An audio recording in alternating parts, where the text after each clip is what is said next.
Oh, what it do? It's your boy Merle back again with another reaction. Before we hop into it, make sure you subscribe to my channel. Check out my Spotify playlist, SoundCloud, all my social media links down in the description box. Let's hop into it. Today we got 10 things Noah Centineo can't live without on GQ. If you don't know who Noah Centineo is, which I'm pretty sure you do if you're watching this video, Noah is the star or the male star of the PS I Still Love You to All the Boys movie or the series. Well, it's a movie, but now part 2 just came out, which I saw and it was super cute. He's a really good actor, and of course, like, he's handsome, so there's that.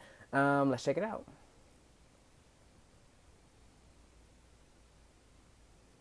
GQ My Essentials, take one. Bro. What's going on, everybody? I am Noah Centineo. One thing I know I just started to do, but I swear he looks so, I mean, he still looks handsome, but he looks so different with his hair buzz. And I'm here with GQ today. We're doing My Essentials. Okay, so here I got a notebook. This was a gift from my manager, actually. And it has my initials engraved in it, and GC. My manager gave me this because he knows that I love writing and journaling. It's kind of a way that I can get my thoughts together. That's really thoughtful because I'm the type of person who I write everything down. Like, I write down daily schedules, I write down little notes, song lyrics, like anything I always write down because it's it's also easier to remember things, but sometimes it just feels more like you're doing something instead of just typing it in your phone. Because they ricochet around a lot, and I find I like to keep things in. Like, I'm not really good at expressing my thoughts to other people.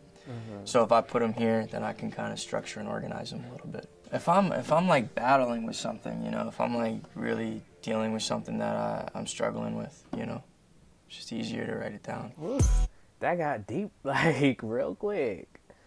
I feel him though. I'm like the same way. Gotta have a wallet.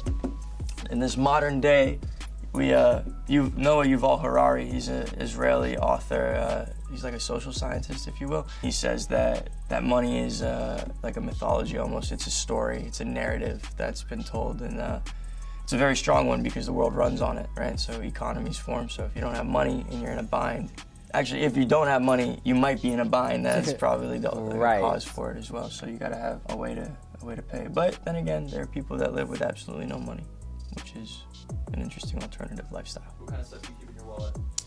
I keep a credit card, I keep a debit card, I keep an ID, I keep a key that gets me to my manager's crib, just in case I want to like surprise him late night, him and his fam. And then I have my insurance card. Interesting. I don't really have that much stuff in my wallet. To be honest, I don't carry, like, I carry a wallet on me, but I usually carry it in a bag or something because wallets are so bulky in like your pocket and stuff. But I don't really carry like a lot of stuff, like just all my debit cards, you know, IDs, money, like that's it, cash. Next item is a passport. I mean, look, it's a good form of identification, and you never know when you just want to flee the country. So, okay. What's your favorite stamp that you have? China. Yeah, I did a project in China. It's called The Diary. It hasn't come out yet. It's a Chinese language film. Crazy. I was fortunate enough to get a 30-year visa to work in China. That's dope. Or is it a 10? I f***ed up. I've been telling people it was 30. But a 10-year visa is still really good. And I mean, you only went there to shoot a movie. So that means you got 9 more. Well, I don't know when he got the visa, but that means you got a good amount of years to still go, like, pretty easily. That's pretty dope. In China, I want to go to China. Anyway, probably my favorite place that I've been is China. I also went with my manager. Me and my manager have a very close relationship. Clearly. I love that dude. Yeah, so a 10-year visa to China. It's pretty dope. What books I did always he keep read? books with me. This book is just what I'm reading currently. I'm reading it. I read a script and I love the script a lot. And the character in the script reads Henry Miller's Tropic of Cancer. And then he decides to move to Paris and be a writer. And so I just wanted to read the book. I was like, damn, like, if this book could inspire someone who's not a writer to move to Paris and be a writer, that's pretty dope. Even if it's, you know, from a a script. And this book was actually banned in America for a very long time. Like, you weren't allowed to read it, and now you can. And I'm not saying anyone should read this book.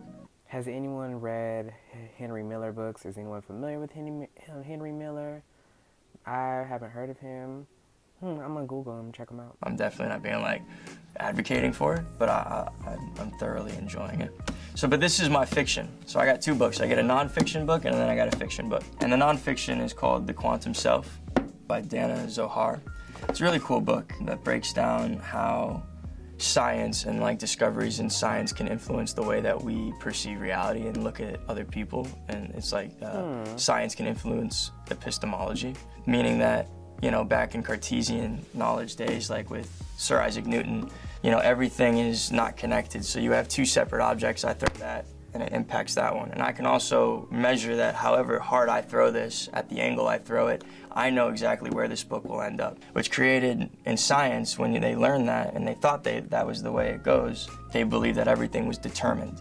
So then it's something called determinism. And when that came about, people were like, there's no point to anything. There's nothing I can do. I'm not in control of my life. There's literally like, it's determined for me. And that created this like kind of dark period of. I'm smiling so big because I'm like, he is giving me a whole like science lesson right now. I feel like I'm getting schooled. It was great because we started making a lot of technological advances, but it was bad because we kind of lost hope in being able to choose our own destiny paths. But then with quantum physics and new physics, when that came out, it was like, wait a second, things aren't really disconnected. Right, Maybe I should care about other people instead of just bouncing off of them. Maybe I should actually care and take into account that I can control my own life and my own. Okay, this is funny, but his real life, like Noah in real life, his personality and demeanor is kind of like how Lana, his co-star, is in the movie. Like, I don't want to say she's serious, but, you know, she, like, portrays, like, the smarts and all these other different things or whatever. And I feel like his character in the show, not that he's stupid or anything, but, you know, it's more, like, lighthearted, cutesy, fun, like, he's handsome, etc., etc. It's not, I feel like not much to him, not much depth in the show. In the movie, but in real life, I'm like, shoot, this is deep. I'm like, I didn't know where this was going. Actions, and instead of hurting other people or hurting myself, I can learn from my mistakes and help other people. And it's cool. It's a great book about that. Not in a nutshell, in a very long stream of conscious way of trying to describe what I'm reading. So yeah, I gotta have my fiction and my nonfiction. This is a Nikon F3. It's a film camera, which means like it opens here and then it burns an image onto film. It's not digital, so you have to like change your settings to adjust for light. If you f up the settings, you probably won't make out the picture. It won't look the way you want it to. This is my second film camera. I don't know, man. I like being able to document things. My grandfather had Alzheimer's and he died from it, so by the end of his life, he never remembered anything. So it would be really, I hope that doesn't happen to me. You know, it does skip a generation, so that's definitely a very real fear. But more than that, I would like to be able to look back on my life when I'm like 80 years old and pictures that I took and that other people took. And I like the way that film looks. It looks way doper than digital. Yeah, if you can figure it cool. out. I suck, so like all my photos don't turn out, but you know, whatever. You gotta have a phone, you know what I'm saying? God. You don't have a phone, you kind of. Okay, Noah, I'm gonna need you to get a screen protector, something. There's no reason why your screen is looking like that. Connected. I like my phone because first and foremost, I can like correspond with my friends. And then second, it's good, you know, you can do, if you have a phone, you pretty much have an office. Your mobile office is your phone. They're so advanced nowadays that you can run a business from your phone. I love my phone dearly. And then obviously social media and stuff. Like, we're all super addicted to social media, and I get to interact with fans. Also, like, if you're in a bind and something's going on, you're overseas, or you. I'm in a bind, Nate.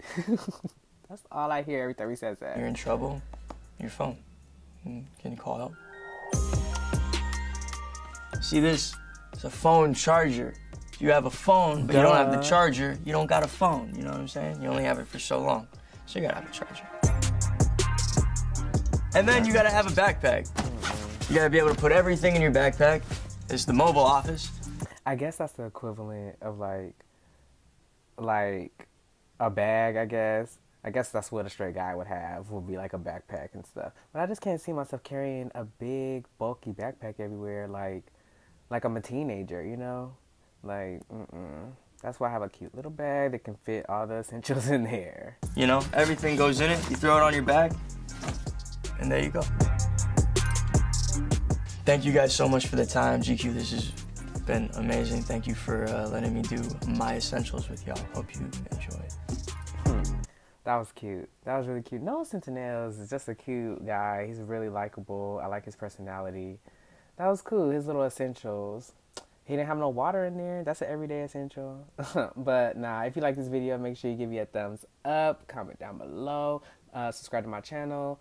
Check out my Spotify playlist, SoundCloud, all my social media links down in the description box. And we'll see you in the next one.